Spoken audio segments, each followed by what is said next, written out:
Hi friends, welcome to as home.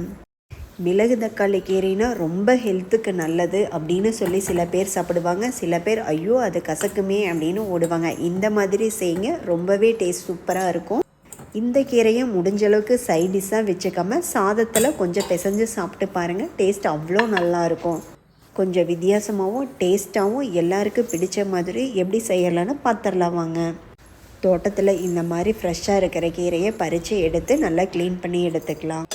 நான் நல்லா கீரையை வாஷ் பண்ணிவிட்டேன். அதுக்கப்புறம் இந்த மாதிரி குட்டியாக கட் பண்ணி எடுத்துக்கிட்டேன். இதுக்கு ஒரு கையளவு சின்ன வெங்காயம், ஒரு மிளகாய் நல்ல காரமாக இருந்தது, அதனால் நான் ஒரு மிளகாய் எடுத்துட்டேன். உங்கள் வீட்டு காரத்துக்கு தகுந்த மாதிரி நீங்கள் ஆட் பண்ணிக்கிங்க. ஒரு கடாயில் ஒரு 2 ஸ்பூன் தேங்காய் எண்ணெய் விட்டுக்குங்க. அதில் கடுகு, உளுந்தம்பருப்பு இது நல்லா பொரிஞ்சதுக்கப்புறம் நம்ம குட்டியாக நறுக்கி வச்சுருக்கிற வெங்காயம், மிளகாய் ரெண்டையும் ஆட் பண்ணிக்கலாம். நீங்கள் கீரை என்ன சமைச்சாலும் கருவேப்பிலை கூட ஆட் பண்ண வேண்டாம். மேக்ஸிமம் கீரையை நல்லா வேக வைப்போம், அப்படி இல்லைனாலும் கீரையை மசித்து கடைஞ்சிருவோம். ஸோ நீங்கள் கருவேப்பிலை ஆட் பண்ணாமையே கீரையை மட்டும் போட்டு சமைச்சிக்கலாம். வெங்காயத்தை உள்ளே கொட்டும் போதே கீரை தாங்க உள்ளே விழுந்திருக்கு, கருவேப்பிலை கிடையாது. வெங்காயம் நல்லா வதங்கிய பிறகு நம்ம கட் பண்ணி எடுத்து வச்சுருக்கிற மிளகு தக்காளி கீரையை பாதியாக ஆட் பண்ணிக்கலாம். நீங்கள் எல்லாமே ஒரே டைமில் ஆட் பண்ணும்போது கீழே சிந்திரும். அந்த ஒரு ரீசனுக்காக மட்டும்தான் நான் பாதியாக ஆட் பண்ணுறேன். பாதியை நல்லா மிக்ஸ் பண்ணி வதக்கி விட்டுட்டு திரும்பவும் இன்னொரு பாதியை உள்ளே ஆட் பண்ணிக்கிறேன்.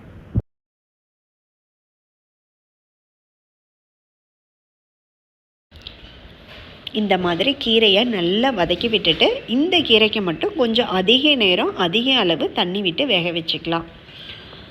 நார்மலாக நம்ம எந்த கீரை பொரியல் பண்ணாலும் ஒரு 5 மினிட்ஸ் வெந்தாவே போதுங்க. ரொம்பவே நல்லாயிருக்கும், சீக்கிரமாகவும் பாயில் ஆயிரும். ஆனால் இந்த கீரை மட்டும் அந்த மாதிரி செஞ்சிட்டிங்கன்னா ரொம்ப கசப்பாக இருக்கும். நிறைய பேர் வீட்டில் வேகமாக சமைச்சிருவோம் அப்படின்னு சொல்லி ஒரு பாதி வெந்த உடனேவே ஸ்டவ்வை ஆஃப் பண்ணிடுறாங்க. நார்மல் கீரை எப்படி வேகுமோ அந்த மாதிரி. அதனால தாங்க கசப்புத்தன்மை அதிகமாக இருக்குது.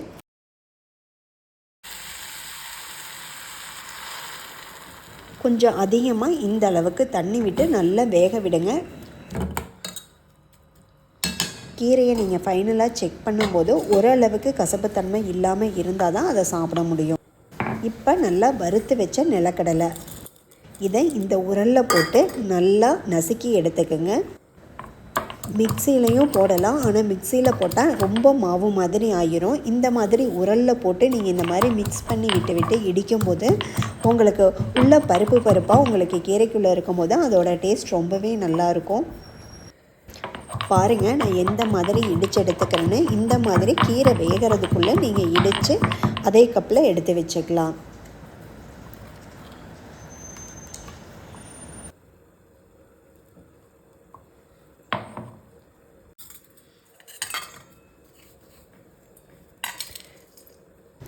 இந்த மாதிரி கொஞ்சம் மாவாகவும் கொஞ்சம் பருப்பு அப்படியே இருக்கிற மாதிரி இருக்கணும். அப்போ தான் உங்களுக்கு கீரையுடைய டேஸ்ட் ரொம்ப நல்லாயிருக்கும். கீரை எந்த அளவுக்கு வெந்திருக்குன்னு செக் பண்ணிடலாம். கூடவே கொஞ்சம் உப்பும் ஆட் பண்ணிக்கலாம்.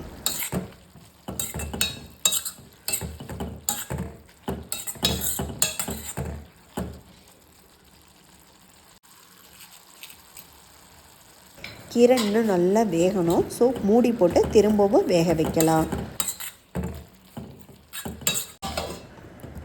இப்போ ஆல்மோஸ்ட் கீரை வெந்திருக்கும். பாருங்கள் எந்த அளவுக்கு நல்லா வந்துருச்சுன்னு. தண்ணி கொஞ்சம் கூட இல்லாமல் நல்லா அந்த நம்ம ஃபஸ்ட் விட்ட ஆயில் மட்டும் உங்களுக்கு நல்லா இந்த கீரையில் தெரிகிற அளவுக்கு கீரை வெந்திருக்கு.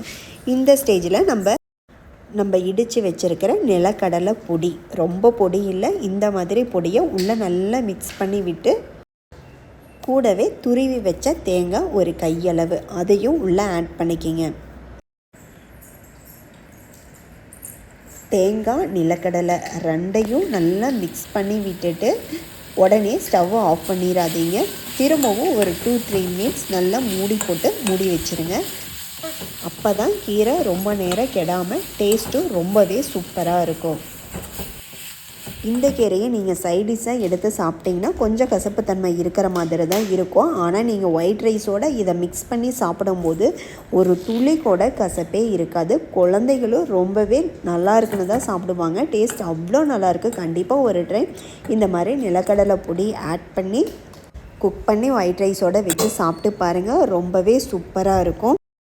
நான் இன்றைக்கி இந்த மிளகு தக்காளி கீரையோட நிலக்கடலை சட்னி தாங்க வச்சு சாப்பிட போகிறேன். டேஸ்ட் ரொம்பவே சூப்பராக இருந்தது. இந்த மாதிரி பொரியல் சட்னி எதுவுமே லஞ்சுக்கு அதிகமாக நம்ம கொடுத்து விட மாட்டோம். இந்த மாதிரி வீட்டில் இருக்கிற டைமில் தான் செஞ்சு கொடுக்க முடியும். கண்டிப்பாக செஞ்சு கொடுத்து பாருங்கள், ரொம்பவே விரும்பி சாப்பிடுவாங்க.